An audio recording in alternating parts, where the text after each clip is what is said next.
Então eu já chamo para a gente começar a nossa conversa, o nosso programa, Luiz Zanin, jornalista cultural e crítico de cinema. Olá, Zanin, vem por aí, como você está?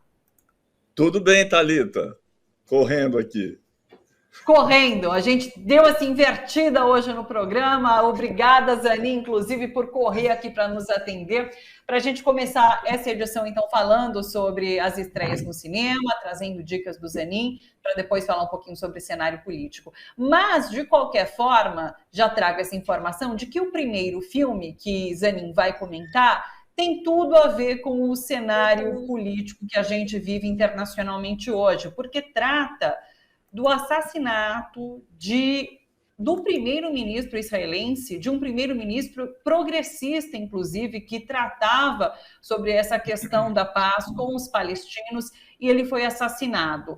O nome do filme já pego aqui para a gente, é o seguinte: O Último Dia de Yitzhak Rabin, que é esse ministro, o primeiro-ministro que foi assassinado. Então, conta mais pra gente. Eu não entendi se é um filme mesmo, porque ele parece ter cenas de documentais, né? Não sei se é um documentário, um filme. Explica mais pra gente todo esse contexto, Zanin.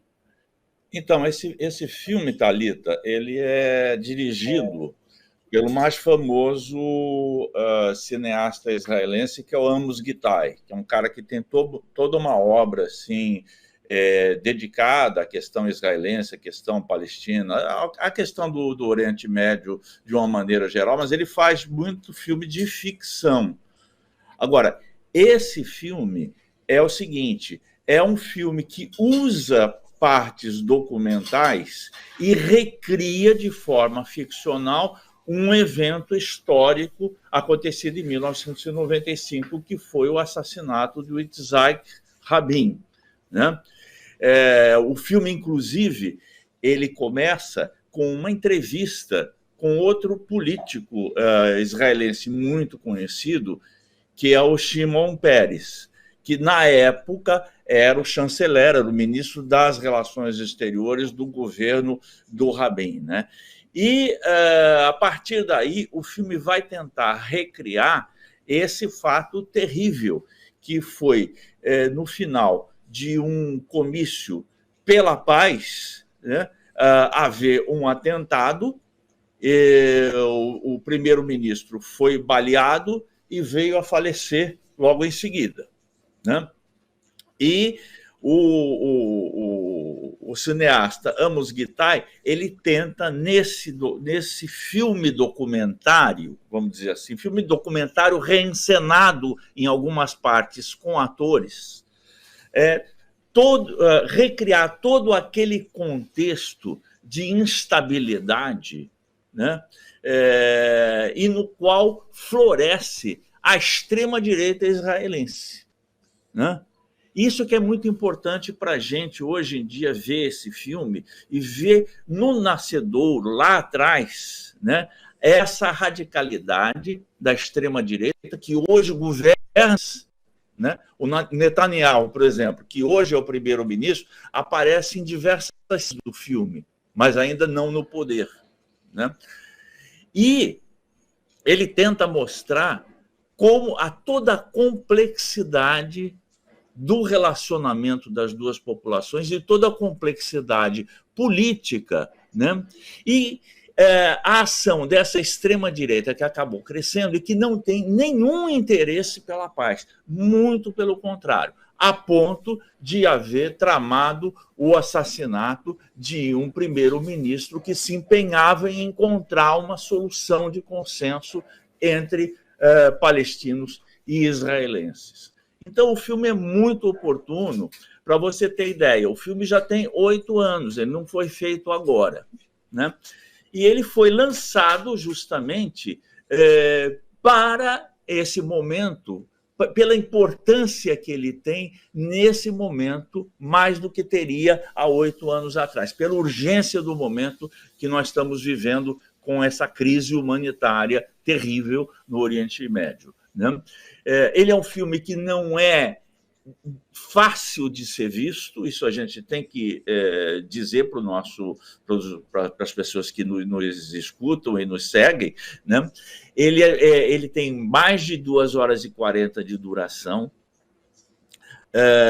ele tem algumas características que dificultam um pouco a compreensão de quem não está por dentro da política do Oriente Médio e, mais particularmente, da política israelense. Só para dar um exemplo, eu disse para vocês que o filme abre com uma entrevista com o Shimon Peres. Quem conhece o Shimon Peres sabe que é ele, né? Porque foi uma pessoa pública muito notória e tal, não sei o quê. Mas quem não está habituado a seguir a política israelense não vai encontrar o amparo de uma pequena legenda que diga esse entrevistado é o Shimon Peres. E existem outras ocasiões assim que dificultam um pouco o entendimento. Você tem que prestar muita atenção e tem que ter paciência também no filme. Eventualmente você pode não compreender alguma coisa que depois se explica na sequência. E é todo um clima de investigação em torno desse assassinato e de como esse assassinato foi possível, como se encontraram falhas terríveis da segurança pessoal dele, né? E tão terríveis que se tornam suspeitas, né? Então, levanta-se essa suspeição de que não teria sido apenas incompetência, mas parte de uma trama política maior para se livrar dessa pessoa que estaria conduzindo o país a um acordo que não era desejável pela extrema-direita. Então, é um filme político muito importante, repito, para o nosso momento fundamental, né? De um cineasta, perdão, de um cineasta israelense, mas que tem uma visão muito progressista da situação do seu país. Ele é muito crítico em relação aos governos de direita do seu país e faz cinema nesse sentido crítico. Então é muito bom a gente voltar a esse filme dele, é um filme de 8 anos atrás, como eu disse, e aproveitar tudo que eles podem nos ensinar e nos esclarecer sobre uma situação que, infelizmente, nos é contemporânea. Sim, eu tenho visto um crescente interesse das pessoas em entender melhor, né, o Oriente Médio, Israel, a política daquele lado de lá, né? Então, eu acho que esse filme se junta nesse contexto em que as pessoas estão procurando realmente dicas e conteúdo de lá, né? No Geopolítica em Foco a gente tem trazido dicas de filmes, documentários, livros, então acho que esse filme se junta nesse contexto muito importante para a gente entender melhor a política israelense.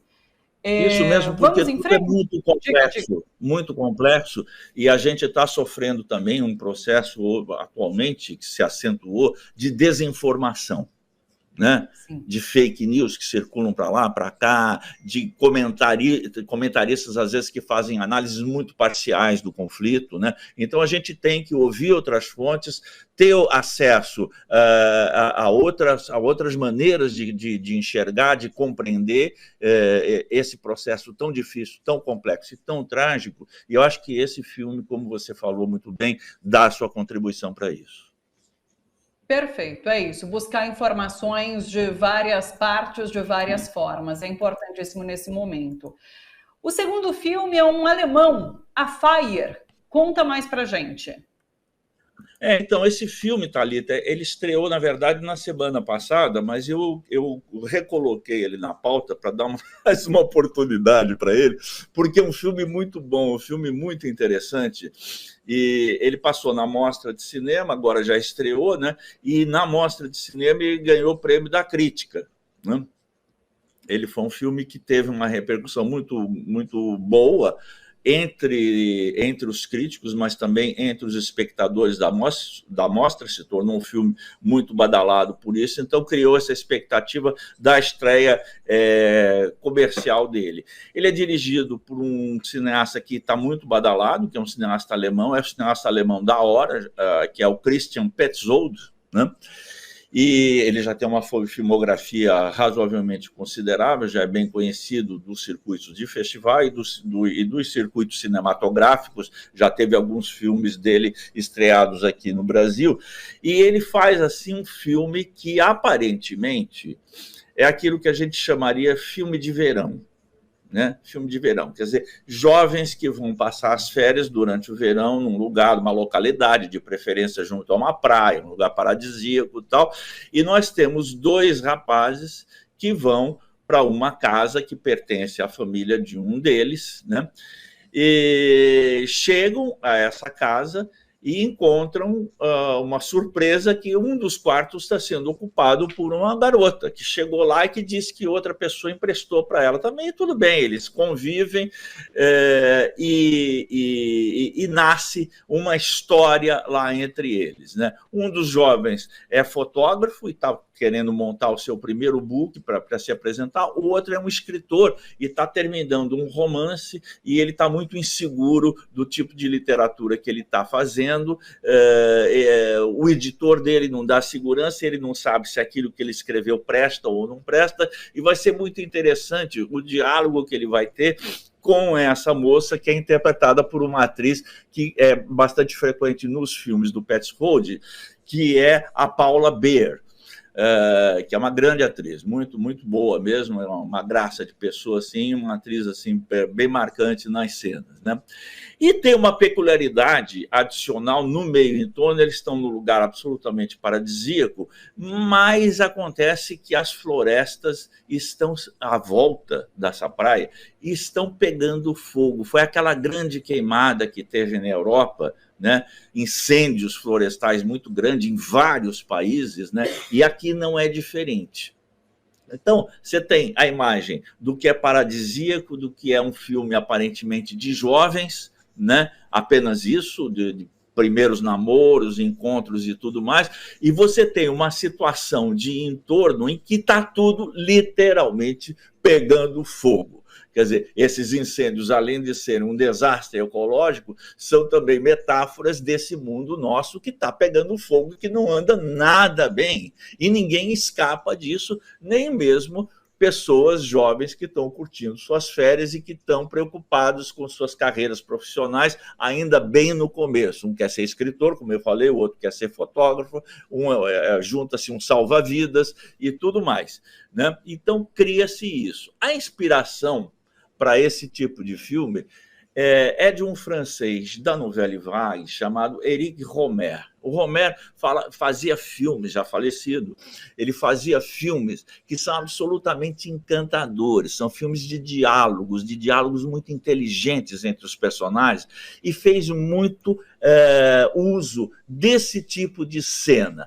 Casas de veraneio, né, em que pessoas jovens se encontram, engatam algum tipo de relacionamento e acabam discutindo nesse relacionamento sua posição diante do amor, da vida e do mundo em geral.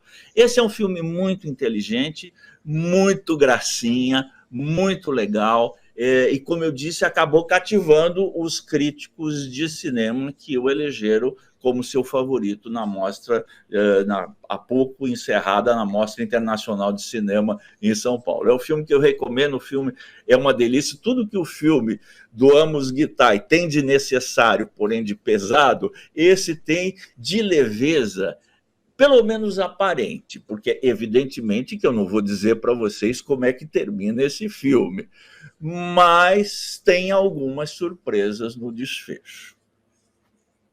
Maravilha, faz sessão dupla, né? A gente vê ali o mais pesado, depois o mais levinho, para sair um pouco mais tranquilinho do cinema. É isso aí. Isso aí. A gente tem a Tia Virgínia com a Vera Holtz. Você já chegou a comentar sobre esse filme aqui, deve ser em algum dos festivais, mas agora de fato ele estreia no cinema. A Tia Virgínia eu comentei, Thalita, quando eu estava no Festival de Gramado. Esse filme foi muito bem no festival, ganhou uma série de prêmios, não ganhou o prêmio principal. Quem ganhou o prêmio principal foi o Mussum, o Filmes, né? Que já entrou em cartaz, a gente já comentou aqui. Acabou abocanhando o prêmio principal contra toda expectativa, porque, na verdade, esse filme era favorito aí houve essa surpresa lá no festival. Você sabe que júri, quando a gente tenta adivinhar as tendências de júri, a gente invariavelmente quebra a cara. E nesse caso, quebramos a cara, numa boa também, porque o Mussum é um filme legal, está indo bem de bilheteria, viu?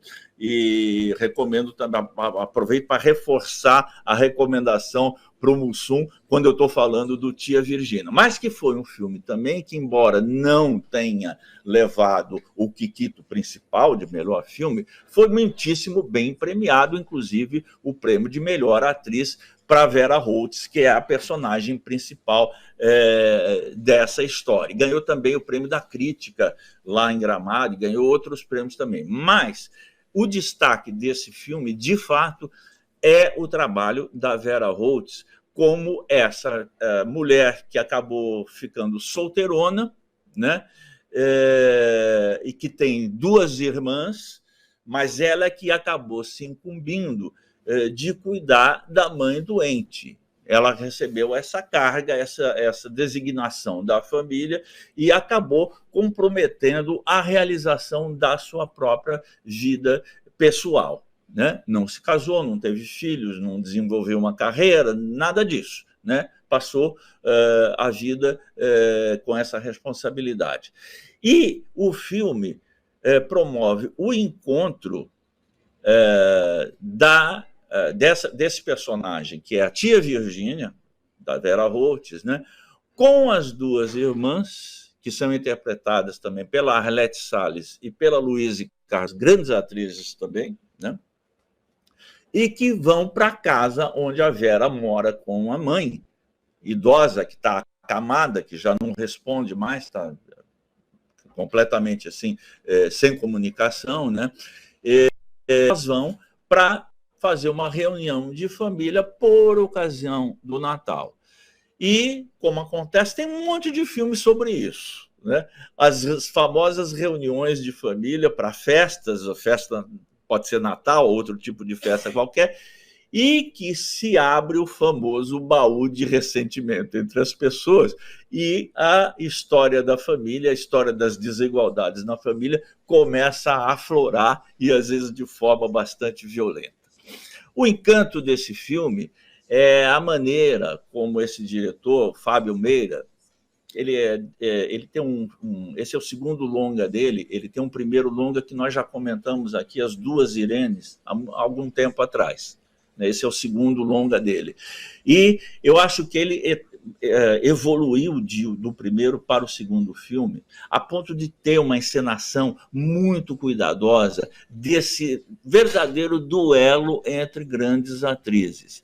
Ele usa uma casa, que é uma casa enorme, né, que seria a casa da família, que é quase uma espécie de um outro personagem do filme. É aquele tipo de casa que foi acumulando os objetos geração após geração, que nada é jogado fora, e que todos esses objetos representam lembranças da história daquela família, né? Então são os cristais de mamãe, os talheres de prata não sei de quem, que foram legados pela avó, e cada um desses objetos é como uma espécie de depositário da história dessa família, que, como toda história, tem seus pontos maravilhosos, muito bonitos, muito bons, muito cheios de amor, mas também tem os seus pontos de ressentimento, de amargura e de conflito, principalmente num caso como esse, em que uma das pessoas se sacrifica para cuidar de uma pessoa doente em nome das outras que foram fazer suas vidas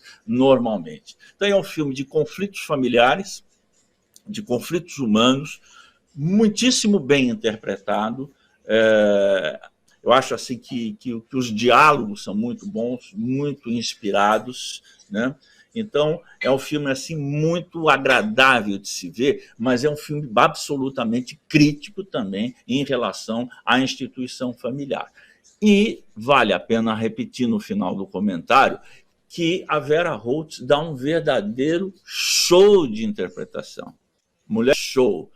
Para quem só associa ela a papéis meio cômicos, meio hilários, vai ter uma surpresa, porque ela tem a graça dela, que ela não abdica, o senso de humor, né, muito refinado, aquela maneira de fazer graça assim, que revela um talento todo especial, né? Mas ela é uma atriz dramática também de primeira qualidade. Por isso ela super mereceu o prêmio de melhor atriz no Festival de Gramado. Vão vê-la, vão ouvi-la, vocês não se arrependerão. Vamos para a última dica de cinema e depois a gente fecha com o streaming, pode ser? E a gente deixa, de repente, os festivais para uma próxima? Eu vou fazer uma contraproposta, vamos ver se você aceita. O festival de cinema, desses festivais que você está falando, o Festival de Cinema Italiano, é também uma dica de streaming. Porque nós temos a boa notícia de que os filmes estão todos disponíveis no site do festival, gratuitos, e igual aquele site do festival, aquele site do Sesc Cinema em Casa, que eu não me canso de elogiar aqui, porque ele não cria nenhuma dificuldade. Você entra no site, aparecem os filmes que você quer ver, você clica em cima e o filme vem e você assiste. Tchau. Não precisa dar RG, CPF, CNPJ, e-mail, criar uma senha, não precisa nada disso, é só ver os filmes. E tem filmes ótimos, eu vi um ou outro, né? Mas é um festival de cinema italiano, né? Que ele vai até 9 de dezembro.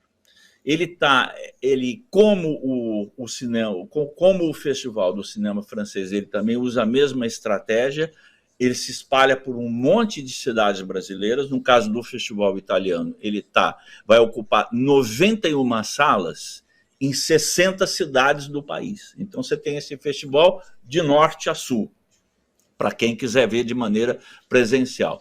E quem preferir o streaming vai entrar nesse site que chama festivalcinemaitaliano.com e vai assistir o que bem quiser. Esse festival tem filmes novos, traz vários filmes novos, né? Eu, por exemplo, destaco A Sombra de Caravaggio, que foi o filme que inaugurou o festival, e que é uma espécie de uma recriação da vida aventurosa e trágica do grande pintor Caravaggio, italiano, né? Que era um homem que buscava inspiração não nas academias de arte do Renascimento italiano, mas nas ruas, né? Entre prostitutas, ladrões, vagabundos, a gente mais assim, desafortunada da sociedade, era lá que ele encontrava os seus modelos para pintar obras sacras. Então, ele pinta a Madonna, a Nossa Senhora, por exemplo, com as feições de uma prostituta que ele conheceu. E isso desagrada profundamente a igreja, né? Então ele passa a ser perseguido, e a história desse filme é a história da perseguição do Caravaggio, que deixou imortalizado. Ele teve uma vida breve, parece que viveu, se não me engano, 39 anos apenas, mas deixou obras assim que pertencem ao acervo cultural da humanidade para todo o sempre, enquanto a arte for apreciada. Então é um filme que vale a pena ser visto. É dirigido pelo Michele Plácido, que é um diretor tradicional, já um diretor veterano na Itália, e que faz também um pequeno papel no filme. Ele é uma produção ítalo-francesa, então você tem dois grandes atores franceses, um grande ator francês e uma grande atriz francesa, que é a Isabelle Huppert, que a gente fala sempre dela aqui, e o Louis Garrel, que é um ator mais jovem, mas que já fez vários filmes assim maravilhosos e é também diretor de cinema. Então eles estão nessa coprodução entre os dois países sobre a vida desse pintor italiano. É uma recomendação que eu dou. E a outra é o seguinte, deem uma olhada nos filmes novos para ver o que pode interessar para vocês. No próprio site tem as sinopses e tal. Deem uma olhada, às vezes, pelo assunto. O assunto, às vezes, é um fator de escolha, né? Assim como um ator, ou uma atriz, ou um diretor que vocês possam conhecer. E outra coisa é o seguinte, tem uma parte histórica nessa mostra, que é das comédias italianas, as famosas comédias à la italiana que fizeram a alegria de nós todos, assim, veteranos dos anos 70, 60 e 70. E entre elas, por exemplo, eu vou destacar apenas uma, porque eu sei que o tempo já está perto do final, que seria A Trapaça, Federico Fellini, né, grande diretor Federico Fellini, o cineasta da memória, o cineasta da invenção de uma linguagem cinematográfica toda própria, e aqui ele faz uma comédia muito engraçada, muito interessante, mas com um pequeno travo amargo, como costumam ser as comédias italianas, chamado A Trapaça, no qual estrela um ator norte-americano, que é o Broderick Crawford. É isso. Perfeito. Aliás, enquanto você falava, eu entrei aqui, olha, no festivalcinemaitaliano.com, o site é super simples de acessar, e daí, assim, na página inicial já tem como assistir por streaming gratuito. Daí tem, a partir do dia 8/11, você escolhe o seu filme de preferência, clique na capa do filme escolhido para entrar na página do filme e daí assista ao filme gratuitamente clicando no botão. Então é super simples, realmente, como o Zanin colocou, é uma opção super interessante de streaming agora para o seu final de semana. Zanin, muito obrigada pela inversão aqui no Bom para Todos, correr para atender a gente.